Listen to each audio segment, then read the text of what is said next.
Welcome, everyone. Good to see you. Today is Friday, June 25th, 2021. Friday, 3 p.m. Pacific time. Every Friday is Career Happy Hour. We come here every week hoping to see each other, support each other, and see how we can up-level each other's situations, professionally speaking. I'm Andrew Beach. I'm an executive coach. I help professionals like you communicate value so that you can find great opportunities faster. How do I do that? Well, it's through a explorative process of personal branding, planning, and effective networking. If you need support on that, you can certainly reach out to me on LinkedIn and we can talk further about getting you some support. So I want to make sure that everything is working here today. So if you could please access the chat and let me know whether or not the audio is coming through loud and clear for y'all and where you might be joining from. I decided to go to the outdoors today because it's going to be a hot one here in Portland. Over the next few days, they're projecting us breaking a lot of records when it comes to the weather. So I hope you and yours are in a safe place where you have air conditioning and that your power doesn't go out and that you have an escape plan if things go off the rails. So yes, today is Career Happy Hour. This is an opportunity for each one of us to come together to put any questions that we might have into the chat, right? So the chat, regardless of where you're joining, you could be here on LinkedIn, you could be here on Facebook, you could be here on YouTube or Periscope, but it doesn't look like the chats through Periscope are coming through for whatever reason. So you may want to join by YouTube or Facebook or LinkedIn instead. Anyway, so a couple things. Put any questions that you have regarding career. And so I do this as a service to the community for a couple reasons. One, to give back, and two, to facilitate, lubricate in some way, make easier the introductions on LinkedIn for people who want to network.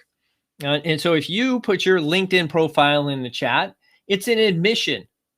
It's an admission that you are part of this community, number one. And number two, you want someone to reach out to you and you will say yes when they do so. So anyone that puts their, good, excellent. Eugene, looking forward to the weekend's weather. Yeah, actually, I like the hot weather. We'd often talked about maybe relocating to Phoenix or somewhere in Arizona. Desert doesn't scare us. As long as we have a pool and air conditioning, I'm okay. And that seems to be the status quo. You know, here in Portland, it's, hey, you got to have weather and you got to have a raincoat. So if you got weather and a raincoat, you're okay. You can survive in the Pacific Northwest. Good. So I see Brian. Thank you for putting that in. Scott, good to see you as well. So if you would please, I know that some of you are commenting and other of you may also want to provide your LinkedIn profile just so people will have an easy way to connect with you during or after this session.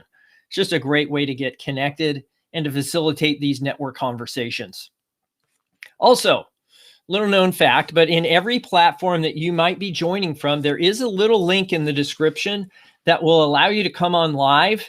And if you have a more specific question that you want me to answer and to help you through an issue, whether that's related to interviewing or, networking or, maybe converting from a network conversation to an interview or from an interview to an offer, right? There's certain steps that everyone needs to take in order to get hired somewhere or to get promoted, right? Everybody has to walk through some sort of internal, company corporate process if you're looking for jobs that way.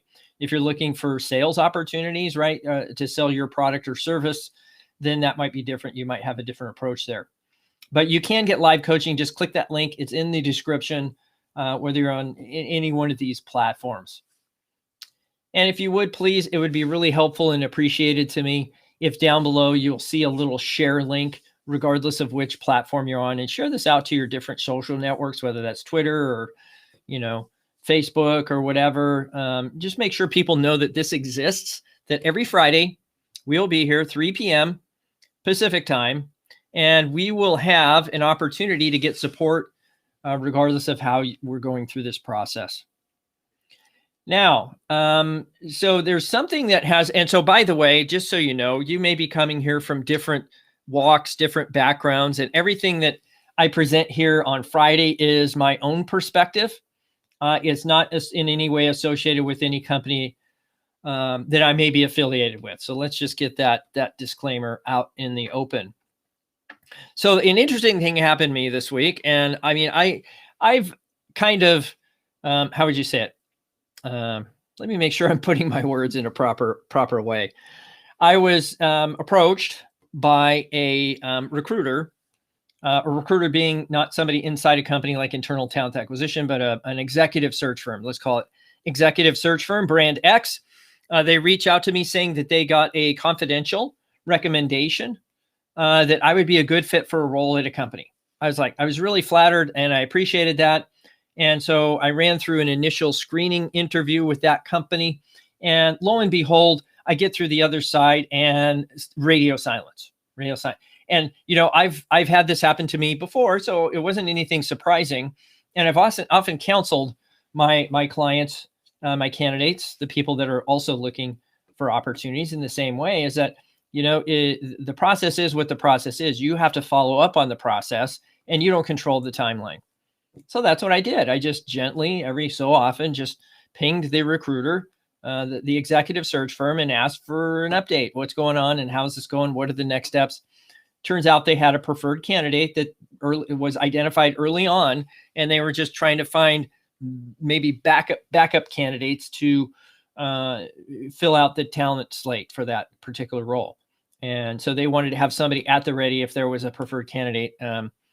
And you know what would have been really super appreciated, at least on my side, is if he would have just been honest about that up front. Hey, you know, they've identified a preferred candidate. I think you would be great for this role. However, you know, we'll have to see how it goes with this one person. I don't want you to get your hopes up. You know, I wouldn't be waiting there for a response after the fact, knowing that they had already identified somebody else. But, you know, I like having these conversations. And the other piece of advice I give to a lot of people is, even though I'm not actively searching in a lot of ways, maybe passively or always available, I'm always available and willing to listen, whether I'm working or not, or, you know, whether I'm happy or not. If someone comes to me and they say, hey, we think we have something that'll be a fit for you, guess what? I'm going to have that conversation. Tell me more. I'd like to, you know, understand, what does that look like? Good. Excellent. So we got some questions here. So that wasn't a surprise to me. So I finally did get a response in that opportunity. And the funny thing is, as soon as that opportunity went away, another one presented itself. And I was like, you know, isn't that the way the world works? Sometimes we have this thing that we think is going to come through that doesn't. And then other times this other thing happens and it's very, and this one over here had a lot of resistance, a lot of, you know, it just didn't feel comfortable. The approach was a little, you know, it wasn't the best experience. And then over here, I could have a conversation, just a really, you know, hands open kind of conversation, no opportunity of any discussion. And I had a conversation like that in the last week. How great is that? I mean, so if you do enough networking, here's what you're going to find. You're going to find that some conversations go really well and other conversations don't. And it just is. And if you just keep doing the networking and keep having the conversations, then you will eventually get to the right people in the right way. And you'll also develop, funny enough, a short list of people that you're like, wow, they get it. I'm attracted to this person for whatever reason, professionally speaking. We have a lot of values in common, or we have some subject matter expertise that we like. And I'm going to stay in touch with that person.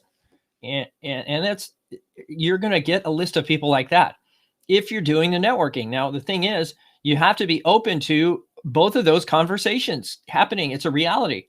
Not every conversation is going to be a home run. In fact, some of, you know, I was telling someone else, you know, not too long ago, sometimes it's stepping in the batter's box and taking a pitch right in the head, you know, ducking and trying to, you know, take the pitch. Guess what? Even though you got hit by a pitch, you still got on base, didn't you? And it was just, anyway, I digress. So there are plenty of sports analogies out there for us to think about in terms of job search. And baseball, to me, is the best one because it relates to so many things. But Good. Looks like we have a question here in the chat from Patrick. Let's bring it up on screen. Patrick says, hi, would applying for desktop support roles be a good way to gain experience needed to break into the cybersecurity industry? I think that's a question, Patrick, that I would ask of people in the cybersecurity industry. So question for you. Do you believe that applying for roles is the most effective method for getting to where you want to go? And that, that's a question for everybody. We should be tracking our numbers. If we're knocking on a door and we're not getting any responses, we need to either knock on a different door or use a different method like the doorbell. I use that just as a metaphor. And many of the people that I coach and that I interact with, they typically focus primarily on just one or two methods. They don't focus on any more than that. And the primary method, the primary tool, of course, is blind application resume. Cross your fingers. That is a tactic. It is not a strategy. For sure. Anybody can do, in fact, you can outsource your application resume and then spend all of your time doing networking. And so sometimes people aren't comfortable doing that kind of thing, comfortable handing over their application resume to somebody else, but it's an admin work, right? Admin work, and not to diminish the value of an admin. They're very valuable resources and tools and assets in an organization. But for many of us, it's an administrative tool that we don't like. So why not pay somebody else to do it and use our time, energy, and cycles to identify people, have conversations, and practice our networking communications so that when we get to the interview, we are prepared. We're practiced. We're a known commodity. There's a lot of value in spending time with people, making an impression in some way. Good. So I would say getting into cybersecurity, you would ask that question, not of me or not of somebody in desktop support, but somebody in cybersecurity, or perhaps someone who has walked the path you're about to embark on. So I don't know your background, Patrick, but based on your background and cybersecurity, how many people can you identify that have a similar profile? And once you do, you can do that very easily on LinkedIn by doing a simple search for people that either worked at the same company, went to the same school as you, or perhaps had the same job title and are now in cybersecurity. Then you would ask them, you'd have a conversation. How did you get there? What was the path? Now I'm asking a lot of questions from a position of what? Interest, intrigue, seeking to understand. If I come from a position of interest, intrigue, seeking to understand, who am I talking about? I'm not talking about me. I'm talking about them, their experience, what was their path, what challenges did they face, how did they overcome them? I'm like an investigative journalist. I don't have to talk about myself. Isn't this should be a total relief for everybody here. When you're networking, you don't have to talk about yourself unless someone asks. And then you should be certainly prepared to share some of your successes, maybe a quick little ditty, a 30-second commercial, whatever you need to help describe who you are. But that should be secondary or minimized. You should be optimizing and cherishing and lifting up the people across from you. Hopefully that was something that you can sink your teeth into, Patrick. But my suspicion is you're looking for an answer in a pragmatic way, when the direct line method, the straight line to something, isn't always the way to get there. So good. So looks like Scott has a question here. Have you ever asked an interviewer back what their biggest weakness was during an interview? No. Personally, I am not a fan of the weakness question. I think it's lame. And I also think that people ask it because they didn't prepare to ask questions at the interview to determine your skill set and whether or not you'd be a fit in the organization. They were given a list of questions, or they Google searched them and they're just reading them. And it's a tragedy. It's a tragedy that people don't give enough consideration to the hiring process and the experience of candidates to give them the honor and the respect of asking them questions that relate to their experience and how they got there and where are they going and why is this role fit into that career path, right? You're really looking for a conversation. You're not looking for an interrogation or to trip somebody up with the best question. But I'm not personally a fan of the weakness question because I think it demonstrates that the interviewer is unprepared or incapable or otherwise not interested in being there or uncomfortable with the whole process. In that case, then they shouldn't be interviewing. But that, that's another discussion for another day. So there are some questions that I would certainly ask somebody else. But when I'm in an interview and I'm formulating questions to ask the hiring team, I'm never asking a cornering question, right? Something that might paint them in a corner or allow them to appear in some way themselves being interrogated. It's uncomfortable enough that they're interrogating you. There's no reason for you to interrogate them. So I would ask questions around really 2 or 3 different concepts. And I shared this with another candidate just this morning in terms of a networking conversation.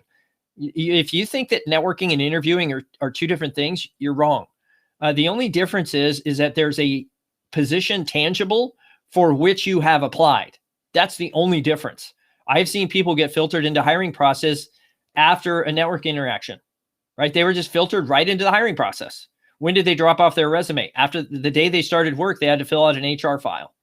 Does that happen? It happens all the time. Now, it might not be part of equal employment opportunity. It might go against corporate policy, but it happens. There's always exceptions to the policy, don't you know? Anyway, but what I would suggest is 2 or 3 areas, and this applies to networking as well. First, the person. How did they come to be at the company? I would want to know. What was their career path at the company, and what have they enjoyed about that compared to some of the other firms that they've worked with? Compare, contrast. How would they describe the quality of life at the company? I would want to know that. When there's an opportunity for strategic projects, how do you allocate those projects, right? And so they have to be interesting to you in order for you to determine whether or not this company meets your values, your ambition. Do they meet your needs for compensation, right? There's all kinds of things, even outside of compensation, that are negotiable, like flexible work schedule. Do you guys offer a flexible work schedule? Yep, we do. Mm-hmm. What they're saying is they're trying to get you to like them and to say yes when they get to an offer phase. But you haven't determined or defined yet what work-life balance is for you. What is work-life balance for you? And everybody's going to have a different definition. And then you would ask a question based on that definition. And so for you, if that was not working weekends ever, then you would ask a question, how do you allocate the weekend work? You know what? We don't expect you to work on weekends. We assume you have a personal life. Come 5 o'clock on Friday, we don't expect you to even be accessible. Check that box, right? Now I know I'm on the right page, the right process. The interview, by the way, is the view between us. It's an opportunity for you to determine fit just as much as it is for them. So don't let that one slide with a thing like a weakness question. I don't think that's even valid as a question, because I don't like answering it. Weakness. You're not hiring. So my response to that would be, hey, you're not hiring me for my weakness. You're hiring me for my strength, and I'm a believer in strengths. So my strengths are A, B, C, and D, right? I have these series of strengths. Is that what you need in this role, right? Is that something you would value in this process? Good. So I'm looking to leverage my strengths and diminish, not even use my weakness, right? So there's lots of ways you can respond to that question. So I mean, if you get it. Some of that is learning capability. So, if you were to talk to people in HR that know what these questions are for, then they know what to look for when these questions are asked. But many people asking these questions don't, right? So the question is put in there, and the people asking it don't know why it's there. They're just asking it. And so I could see a recruiter using this effectively because they know what response to look for. But, garden variety interviewer, hiring manager is likely not to have that understanding. Not always, maybe occasionally. Anyway, good. Again, if you have any questions, go ahead and put those in the chat. Happy to answer. And then we do have some the capacity here to do live coaching if you want to come in. If you don't want to put your stuff in the chat because it's public, I get that. You can come into the live coaching room. I call it the green room. You don't have to come on live. You could just say, hey, keep this confidential. Here's my question. And so there is a private chat inside of the green room. And if you'd prefer to join me there, look at the link in the description and just say, hey, keep this confidential. Don't mention my name, but here's my question. And I can address whatever questions you have from a confidential perspective that way. Cool. And then share this out with your networks. Absolutely. Let's see. Okay. I was just looking up here at the news and I saw something that's really interesting. You know, you mentioned, so I'm going to share my screen here because I think it's rather intriguing that this article pops up after I talked about this topic last week. So I don't know if somebody's watching my my streams or whatever. Where's the green room? It's in the description. So if you're on LinkedIn, James, just click the description up above on the top right. You should see a thing there that says see more. You know, it's not the best when you're talking about LinkedIn and their user interface. It isn't the best. So you should see in the top right, live career coaching on demand, blah, blah, blah. And then you'll see more. Well, you have to click the see more to see join me live for coaching. So why don't I edit that? I'll edit it right now and take that out. There we go. And I'll take that and then I'll click save. There we go. So it's in there. Let me see. For some whatever reason, it may not have taken it. Let me refresh the page. Yeah, I mean, I think while I'm live, it won't let me edit the, for whatever reason. I don't know why. So there should be a see more up there. Click the see more and you can come in the green room if you want to. If you want to come live, you can. But since you asked and you may go in there and then you might ask a question, it's not going to be so confidential. So just be aware of that. Okay, so I'm going to share my screen. Thank you for your patience. And let me make this a little apparent here. Because I've been talking about this for the last 6 to 7, 8, 9 months. And it's related to the fact that, yes, companies are letting go of their commercial real estate. And what is that going to create in the marketplace? It creates an opportunity. There's a lot of vacant space. What are we going to do with all that space? And where are people going to go if they want to meet? And the company no longer has a place for them to meet. So this article popped up in the LinkedIn feed today. And I thought, you know, it couldn't have been more timely for this to happen. And so here it is. It's called Third Workplaces Are Popping Up. Updated 6 hours ago. We've been talking about this for 6 months. Hybrid work allows employees to split their time between the office and some other workplace. Go figure. And that could be anywhere. I mean, I was talking to a candidate not 3-4 months ago, joined me from Yellowstone or something like that, Yellowstone Park.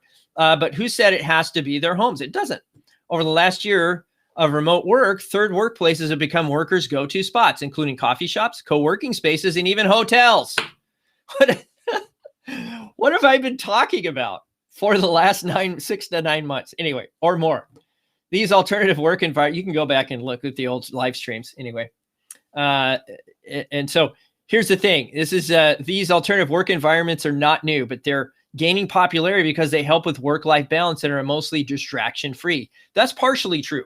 Some people go to these places for the diversion. They don't go for the distraction-free environment. Now, unless they're coming from a home that's full of distraction and kids and four-legged creatures and that sort of thing. Good. Thanks for coming into the green room. Whoever's there. Did you have a question? Or want to come on live? I'll just put that in there. Thank you for your patience, everybody. Good. So, and so there's a lot of reasons people would go to these places. Primarily it's because, hey, they may feel isolated. They might have distractions at home, so they're looking for distraction-free. And then, you know, the working from home is actually inviting for a lot of people. They like it. And so the idea of a third workplace might be for them just to be around other people. Or we were never designed, I think, to be in isolation. In fact, my wife and I just got done watching a series. I think it's actually got many seasons called Alone. And so I don't know if you guys have watched this, but the idea is these 10 people they get airlifted into the Arctic, and they're dropped off with 5 square miles that they can operate in and live, survive September, October, November, December, 100 days they have to go in order to win $1 million. So it's kind of like Survivor, only for real. Anyway, it's called Alone, but each of them was totally alone. They had to survive on their own. And it was interesting to watch.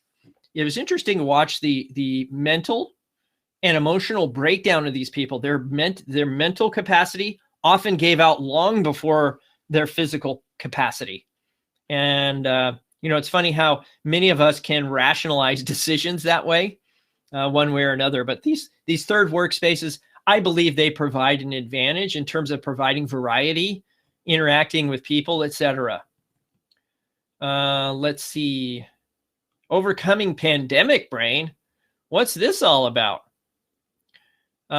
Feel like you keep starting a task only to forget almost immediately what it was. I think they called that old timers disease. Anyway, scientists say so-called pandemic brain may have resulted from living through a long period of uncertainty and stress, as well as reduction in social interaction. Improvement is likely to take time, but experts say exercise mindfulness can help and suggest listening to music you can enjoy to reduce stress. How about we just go out and go for a walk? How about that?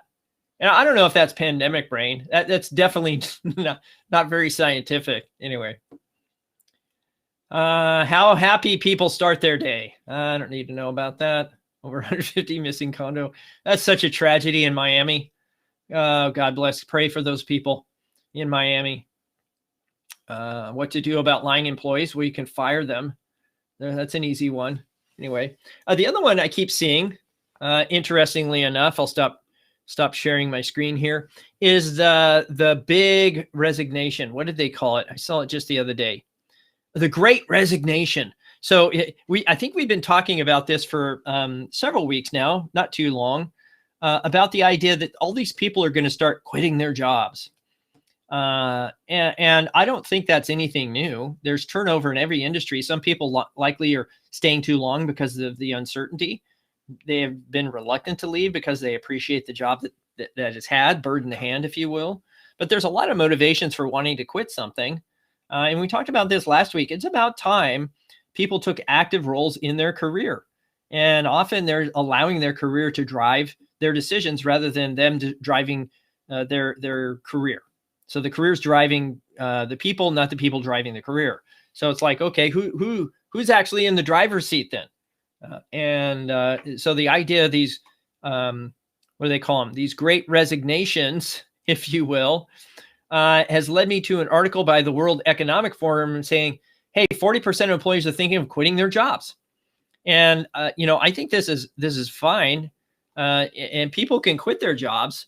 But this is based on a survey. I mean, who's going to say this out loud on the work site? So it says here, junior members of the workforce, including Generation Z, are facing digital burnout. Who isn't facing digital burnout right now? So leave the digital behind. Go into the analog for a little bit. That's a self-direction issue. That has nothing to do with the organization you work for in a lot of ways. 41% of workers globally are thinking about handing their notice. Well, that was a Microsoft survey. Interesting. According to a new Microsoft survey. I'd like to see the footnotes on that. 41%. A hybrid blend of in-person and remote work could help maintain a sense. Of course, this is what we've been talking about. Companies have got to make a decision on policy regarding this. And it's my belief that every company should have a policy on flexible work, and they should allow it. Absolutely. We work to live. We don't do it the other way around. We don't live to work. We're not 24/7 beings for the organizations we work for. Then it says here, more than half of 18 to 25-year-olds in the workforce are considering quitting their job. And they're not the only ones. In a report called The Next Great Disruption is Hybrid Work, Are We Ready? Microsoft found that as well as 54% of Generation Z workers, 41% of the entire global workforce could be considering handing in a resignation. Now, they likely won't do that unless they have something else. And my suspicion is that they will have something else before they do that. And if that's what Microsoft is experiencing, Let's see. Maybe this is the footnoted thing. We'll look at that. Similarly, UK and Ireland found 38%. Yeah, because they're looking for something different, either in terms of their values. And so if we're not looking at and considering the values of the people that work in our teams, and if we're not taking and considering that, hey, people have lives outside of work and we're making them symbiotic rather than oppositional, then I think that the orbit of the employee around the organization is going to change. The organization needs to orbit around the employee. This is just an adjustment that companies need to make. Let's see here. So let's drill down. I want to see this this little thing here, see what we get in terms of a survey. Oh, WorkLab. Okay. So I wonder what this is. WorkLab, Microsoft WorkLab Work Trend Index. That looks interesting. I'm going to copy that. So the nice thing is Microsoft is doing a lot of work, of course, in machine learning, artificial intelligence, data analysis, and all that. And because they own or have purchased LinkedIn, they get access to a lot of data. And so this is giving them a fertile playground to provide some of these reports. And, you know, I think that is one of the benefits that we all can agree is found through this. So let's see the Work Trend Index. What does it say? It doesn't say much of anything. That's interesting. Okay. 46%. Read the 2021 report. Okay. I'll read the report. Can we get the report, please? There we go. Miles, good to see you. Hello from San Francisco. Excellent. Open to connect. Thank you, Linda. I appreciate your generosity and your transparency that you're open to being connected with. Hello, Catherine. Good to see you. So I think there's a report here. We're on the brink of disruption. You know what? We've been on the brink of disruption since the beginning of time. And so, you know, sometimes these headlines are a little over the top, but anyway. So let's see. And today we shared how we're evolving our own hybrid work strategy. Okay, so this is an internal. This is their own global workforce. So this is a Microsoft workforce. Okay. So just recognize this is not something that's extrapolatable, so to speak, to other organizations. It's unique to Microsoft, and they have to, what I'm interested in and I'm glad about is they've actually asked their people these questions and that they hopefully are doing something about it.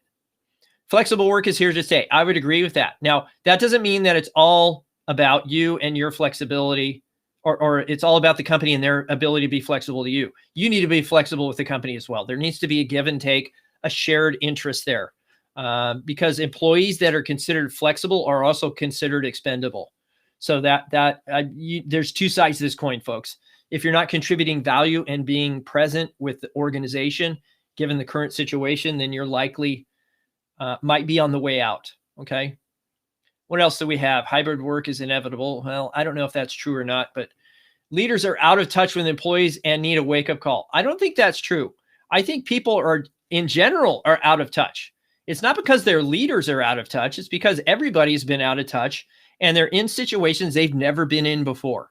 So let's give leaders not a pass, but let's give them a little bit of empathy, because they haven't crossed these bridges before and they're being impacted by the pandemic just as much as we are. So don't think that they're insulated, that they're somehow bulletproof. They are not. So not that we should give them a pass, we should give them some empathy. And so work with your leader. Don't blame them for the situation. Leaders are out of touch with employees and need a wake-up call. What they need is training, support, and bandwidth. They need margin to support their people. That's all. That's all. That means the talent acquisition, talent development has got a big job. They need to fill some spaces in their organizations when people are, still kind of up in the air about the pandemic and going back to work. And what does that look like? There's a tough job there in talent acquisition for sure. High productivity is masking an exhausted workforce. I don't know that the productivity numbers are telling the whole story. I do believe that because people are not commuting and they're not taking breaks for lunch and they're not having sidebar conversations at the water cooler, they're at home, they're alone, they're mostly not as many outside distractions. They're just doing more work. I don't know that they're working longer hours. It's possible, but my suspicion is they're doing their work more productively. Let's see. The average meeting is 10 minutes longer, more than doubled the number of emails delivered. Yeah, I mean, that's contributing, folks. That's contributing to the digital burnout. And so I would just say, hey, we need to have some analog interactions. And yes, there is a pandemic, and yes, we can take precautions. Most everybody now is getting to a point where they have, either been immunized or have the antibodies. I think we're pretty close to being at herd immunity. I think, hey, there's nothing wrong with meeting people in person. In fact, a lot of the people I've talked to, I've polled them. I said, hey, I know we're meeting virtually now, but would you be open to meeting in person? I had very few people that said no. And typically that was because they were living so far away. Gen Z is at risk and will need to be re-energized. I don't know about that. You can't, there's only so much you can do to get people engaged. And if they're not into it, then they need to be shared as my friend, who is it? Who said that? I got his book up there. Ken Blanchard has eloquently said in one of his talks with Simon Sinek, they need to be shared with the competition. So not that I'm saying that this isn't a valid concern. What I'm saying is that there's only so much organizations can do to energize their people. And if the organization isn't listening and understanding before they share that person with the competition, then they're doing themselves and their organization a disservice. And they're not a preeminent brand in the marketplace in terms of talent attraction. Shrinking networks are endangering innovation. I don't know. That's an interesting one. Are endangering. The pandemic-driven isolation people feel in their personal lives is also happening at work. Anonymized collaboration trends between billions of Outlook emails and Microsoft Teams meetings reveal a clear trend. The shift to remote work shrunk our networks. At the onset, at least that can be tracked. Let me say that.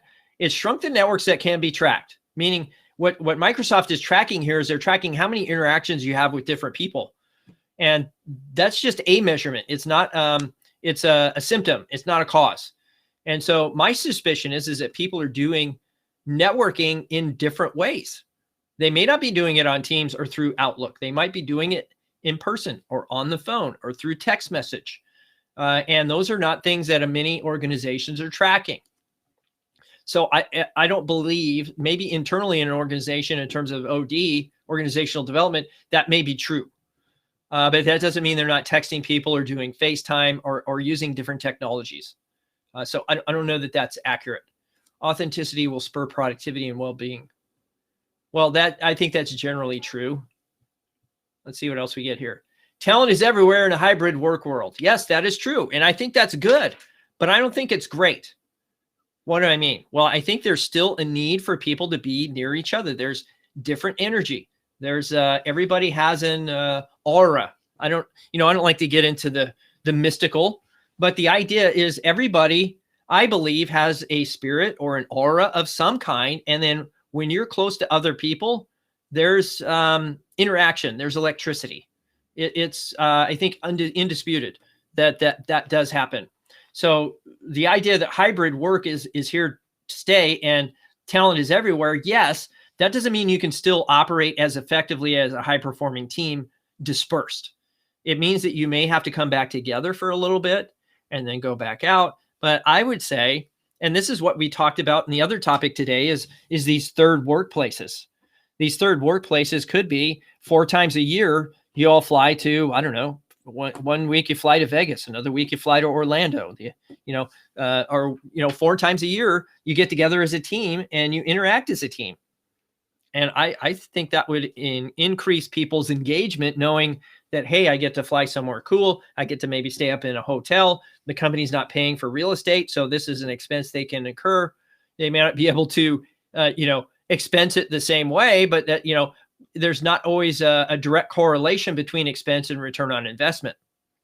So in that way, in terms of getting benefits on taxes or what have you, what's at stake? Okay. Well, I think that's all I can do in terms of the news. Do you guys have any questions? I mean, certainly I'm here to answer your questions. I just go through the news because I find some of these things intriguing. So this great what do they call it? Resignation. What do they call it? The Great Resignation. I think it's overstated. I think, yes, there will be some disruption, but people are staying longer in their jobs, not because they want to, but because I think they feel like they have to. So they're staying in their jobs too long. And then there's another article here. We talked about one last week where people are quitting their jobs to take higher paying jobs. I think that's great. So if you're in a restaurant or retail or some minimum wage job and you're leaving Walmart to go get something that pays double, go. Why would you stop? There's so many people afraid to work right now. It's shocking. And not that they don't want to work, they're afraid to go to work. And so what does that create? That creates opportunity for those people who are unafraid to work. And you can then find, instead of retail work, something in an office setting, or, maybe you got your degree as a Gen Z person and you're going to leave the organization you're in because, you know what, I could get a higher paying job that's more fulfilling. And I think that's why, in a lot of ways, during the pandemic, Amazon was doing so well, is that they were acquiring all this awesome talent because they saw the value in these people, and other companies did not. They were too afraid. Companies were afraid to hire at that time and make those commitments. So they drew back, and, they were hiring contingent workers or using temp agencies or what have you. So there was a lot that happened during the pandemic that is now playing out. And now that everything's kind of merging back and the traffic is merging and people are going back to work, I think we'll see a lot of that loosen up. Good. Any other questions out there? Of course, you can come on for live coaching. You'll see in the description or at the top right, you'll see a see more up there, wherever you see the see mores. And if you have any questions, please put those in the chat. I want to answer some questions. And of course, if you want to come into the private chat room and you want your question to be confidential, anonymous, then come into the private chat inside the green room here. Why don't I do this? Because people were saying that they were having an issue getting that link. So I will copy the link and I will put it in the in the stream. Let me see here. There it is. Okay, I'll put it in the live stream here. Good, there it goes. All right. I can invite up to 10 guests. Hey, if there's a whole bunch you want to come on live right now, that would be great. So nice job. Thank you. Appreciate that. Sometimes I have something to share and people get something out of it. And, some weeks it's just not there, but I run across enough people and I have enough interactions that I think every week I have something to share. And you can be part of that by submitting questions or reaching out to me and saying, hey, I need some help in this capacity or anything. And so that is certainly helpful.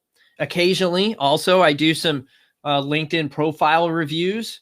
And so if somebody comes in here and says, puts their link in the chat or is asking a lot of good questions and is participating, like Linda, I could pull up Linda's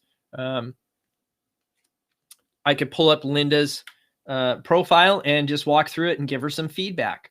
So good. I'm glad you all got something out of it. I do appreciate your attendance in Career Happy Hour. It's every Friday, 3:00 Pacific time. And if you can share this out with your networks, I would appreciate that. Certainly just making a comment, we'll put it out to your networks. But I do appreciate your attendance here today. And I don't see, thank you, Miles. I appreciate that. So if you need any support, you can contact me directly outside of this session. We keep it 100% confidential. And if you need direct support, then I'm happy to see what I can do to support your success. All right, folks, have a great weekend. Stay safe, stay cool. If you're in the heat wave, get a kiddie pool. I think they're at Ace Hardware for $10. you can at least get a little tiny one. Good. Thank you. Yeah, I appreciate that, Linda. I agree. I agree that these in-person, what is it? Let me get back there. That was a good one. Let's see what she says here. I agree that in-person interactions are best, but yet I've been so delighted with the fresh perspective from New Global Connections. Do you think there are instances when a remote worker's contribution could outweigh the loss of in-person meetings? Yeah, I'm not going to judge somebody's contributions based on their location. Absolutely not. What I'm suggesting is that it's difficult. It's not impossible, but it's difficult to build culture and togetherness and high-performing teams if you're dispersed and you're not in the same space. And not that it has to be line of sight, or the purpose for this whole thing is to make a manager or leader feel better. The purpose of the whole thing is to create trust. And it's hard to create trust over a Zoom or on a phone call or a text message. Things can be misinterpreted. And there's no, sometimes people tend to be more transparent if they're doing it electronically, and they may say something that ends up being permanent. So, because email, text message, a lot of these things do not have a shelf life. They're permanent. There are things that you can do verbally speaking in front of a person. Yes, they may remember it, but it's not forever. It's not forever. Good. You're welcome. Thanks everybody for coming today. I do appreciate your attendance. Come again. Friday, 3 o'clock Pacific time. I will be here. Have a great weekend. We'll see you next Career Happy Hour. Bye now.